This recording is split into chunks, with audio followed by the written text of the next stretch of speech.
வணக்கம் நண்பர்களே. கார்த்தி ரேவதி சீரியல் செம பரபரப்பாக போயிட்டு இருக்குன்னே சொல்லலாங்க. பரபரப்பான கட்டத்தில் கும்பாபிஷேகத்தை ராஜராஜா கையால் நடத்த விடாமல் பண்ணணும் அப்படின்னு காளியம்மா, சிவராட்டி, முத்துவேலு இவங்க எல்லாரும் ஐடியா பண்ணுறாங்க. அப்போ தான் ராஜராஜாவை உயிரை எடுத்துடணும் அப்படின்னு முடிவெடுக்கிறாங்க.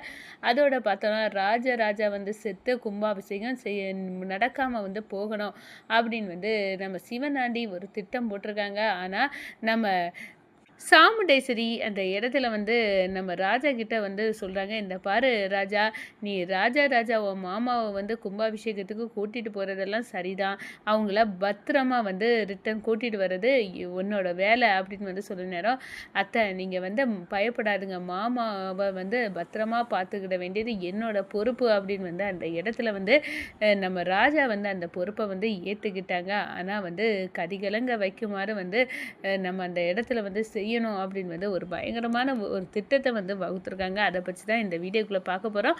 அதுக்கு முன்னாடி சேனலுக்கு லைக் அண்ட் சப்ஸ்கிரைப் பண்ணுங்கள் ஃப்ரெண்ட்ஸ். பக்கத்தில் இருக்க பெல் ஐக்கானையும் கிளிக் பண்ணுங்கள். அப்போ தான் நான் போடுற ஒவ்வொரு வீடியோவும் நோட்டிஃபிகேஷனாக உங்களுக்கு கிடைக்கும். வாங்க ஃப்ரெண்ட்ஸ் வீடியோக்குள்ளே போகலாம். ஃபஸ்ட்டு எடுத்த உடனே பார்த்தோன்னா ஒரு செம அதிரடியான ஒரு பெரிய பரபரப்பு கட்டணி சொல்லலாங்க. நம்ம ரேவதி 2 புடவை எடுத்த உடனே நம்ம ராஜா எதுக்காக இப்போ 2 புடவை எடுத்த அப்படின்னு கேட்க நேரம், ஒன்று கும்பாபிஷேகத்துக்கு, ஒன்று மற்றொன்று நம்ம 2 பேரும் திருவிழா கும்பாபிஷேகம் முடிஞ்ச உடனே ஹனிமூன் போகணும். அப்போ தான் உன் கூட நான் ஜாலியாக இந்த புடவையை உடுத்திட்டு எல்லா இடத்துக்கும் வருவேன், அதுக்காக தான் இந்த புடவை அப்படின்னு சொல்ல நேரம், சரி போகலாம், ஒரு மலை பிரதேசத்துக்கு போகணும், அங்கே நீயும் நானும் சந்தோஷமாக எந்த டிஸ்டர்பன்ஸும் இல்லாமல் இருக்கணும், நம்ம முதல் இரவு அங்கே தான் நடக்கணும் அப்படின்னு அந்த இடத்துல நம்ம ரேவதி சொல்கிறாங்க. இதுக்கு நம்ம ராஜாவும் சரி அப்படின்னு அந்த இடத்துல சொல்கிறாங்க. ரேவதி ரொம்பவே சந்தோஷப்படுறாங்க. இப்போவாது புருஷா நான் சொல்லதெல்லாம் நீ கேட்கும்படியே வந்துட்டல, அது ரொம்ப சந்தோஷம் அப்படின்னு அந்த இடத்துல நினைக்கிறாங்க. நம்ம தீபாவளி சாமுண்டேஸ்வரியை காலையில் வர சொல்லியிருப்பாங்க. அங்கே கிளம்புறதுக்காக நம்ம சாமுண்டேஸ்வரி இருப்பாங்க. நேற்று நம்ம விஷயத்தை அறிஞ்சிடலாம் அப்படின்னு போக நேரம் ஏகப்பட்ட தடங்கள்.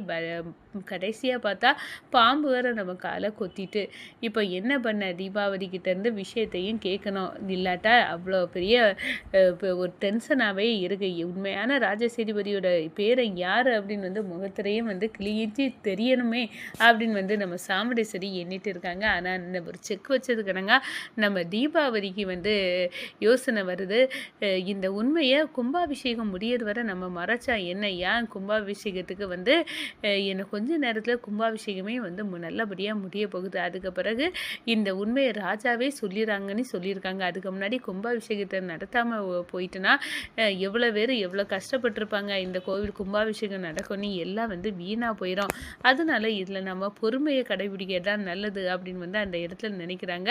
இந்த சைடு பார்த்தா நம்ம ரேவதி எல்லாம் புது துணியெல்லாம் கெட்டிக்கிட்டு கும்பாபிஷேகத்துக்கு தயாராகிறாங்க. அதோட பார்த்தோன்னா நம்ம ராஜா ராஜாவை மாமா போகமா கும்பாபிஷேகத்துக்கு அப்படின்னு கேட்க நேரம், இந்த பாரு ராஜா, உன் மாமாவை உன்னை நம்பி தான் நான் கோவில் கும்பாபிஷேகத்துக்கு அனுப்புகிறேன், அவருக்கு ஒரு சின்ன ஆபத்து கூட வராமல் பார்த்துக்க வேண்டியது உன்னோட பொறுப்பு அப்படின்னு நம்ம சாமுண்டேஸ்வரி அந்த இடத்துல ஆர்டர் போடுறாங்க. அத்தை கவலைப்படாதுங்க, மாமாக்கி ஒரு ஆபத்தும் வராமல் அவங்கள பத்திரமா பாதுகாக்க வேண்டியது என்னோட பொறுப்பு அப்படின்னு அந்த இடத்துல நம்ம ராஜா சொல்லிடுறாங்க. அதை இங்கே நம்ம பார்த்தோன்னா நம்ம சிவனாண்டி, முத்துவேலு, காளியம்மா இவங்க எல்லாரும் ஒரு திட்டம் போடுறாங்க. எப்படியும் ராஜராஜா அந்த கோயில் கும்பாபிஷேகத்தில் ஆடி அதுக்கு பிறகு தான் கும்பாபிஷேகம் நடக்க போகுது. ராஜராஜா அப்படியெல்லாம் பண்ண நேரம் கண்டிப்பாக அவனுக்கு ஒரு ஆபத்தை உண்டு பண்ணணும், அவனுக்கு உயிரை பறிக்கணும், அவன் சாகணும், அவன் செத்ததோடு அந்த கும்பாபிஷேகம் நடக்காமல் போகணும், அவன் கையாலேயா கும்பாபிஷேகம் நடக்குது, அதெல்லாம் நடக்காமல் போனால் அந்த ராஜா துடிக்கணும், சாமுண்டேஸ்வரி ஒப்பாரி வச்சு அழணும் அப்படின்னு ஒரு ஏகப்பட்ட ஒரு திட்டத்தோட நம்ம சிவனாண்டி, முத்துவேலு, காளியம்மா அவங்க எல்லாம் பேசியிருக்காங்க. இதுக்காக ராஜராஜாவை கொல்லதுக்கு குறி வச்சு ஒருத்தங்களை புதுசாக இறக்குறாங்கன்னே சொல்லலாம். நம்ம காளியம்மா அவன் எல்லா விஷயத்தையும் சக்ஸஸாக தான் ஆக்குவான், அவன் வரணும், அவன் வந்தால் கண்டிப்பாக ராஜராஜா சாவு அவன் கையால் தான், அவன் துடிக்க சாகணும், இந்த கும்பாபிஷேகம் அப்படியே நடக்காமல் போனோம், இந்த ராஜாவோட தில்லாலங்கடி ஆட்டம் எல்லாமே செல்லுபடி ஆகாமல் போதும், என் மாப்பிள்ளைய நீ தான் கோயில் கும்பாபிஷேகம் நடத்தணும் அப்படின்னு வந்து கூட்டிகிட்டு போய் கொன்னுட்டா அப்படின்னு வந்து சாமுண்டேஸ்வரி காலம் ஃபுல்லாக இந்த ராஜாவை ஒதுக்கி வைக்கணும். அதோட வந்து அந்த கிழவி மாண்டிட்டு அழணும். என் மகா வந்து இறந்தா இப்போ என் பையனையும் பறி கொடுத்துட்டு நான் வந்து அப்படியே கதிகலங்கி நிற்கேன். இதெல்லாம் பார்த்து நான் எதுக்கு உயிர் வாழணும் அப்படின்னு வந்து கிளவி நாண்டுட்டு நின்று சாகணும் அப்படின்னு வந்து சொன்னோன்னே இதெல்லாம் நடக்கும் மருமகனை, அதுக்கு தானே நான் அவனை இறக்கியிருக்கேன். அவன் வந்து எல்லா இடத்துலையும் சக்ஸஸ் தான். அவன் வந்து இந்த குடும்பத்தையே சின்ன பின்னமாக அழிச்சிருவான், நம்ம பார்க்கலாம் அப்படின்னு வந்து அந்த இடத்துல இருக்காங்க. நம்ம ரேவதி வந்து கும்பாபிஷேகம் முடிஞ்சதோட நம்ம அம்மாவுக்கு வந்து நம்ம ராஜா வந்து எல்லா உண்மையும் வந்து சொல்லிடுவாப்புல. அப்படி வந்து சொன்னால் அம்மா கோவப்படாமல் இருக்கணும் கடவுளே அப்படின்னு வந்து வேண்டிக்கிறாங்க.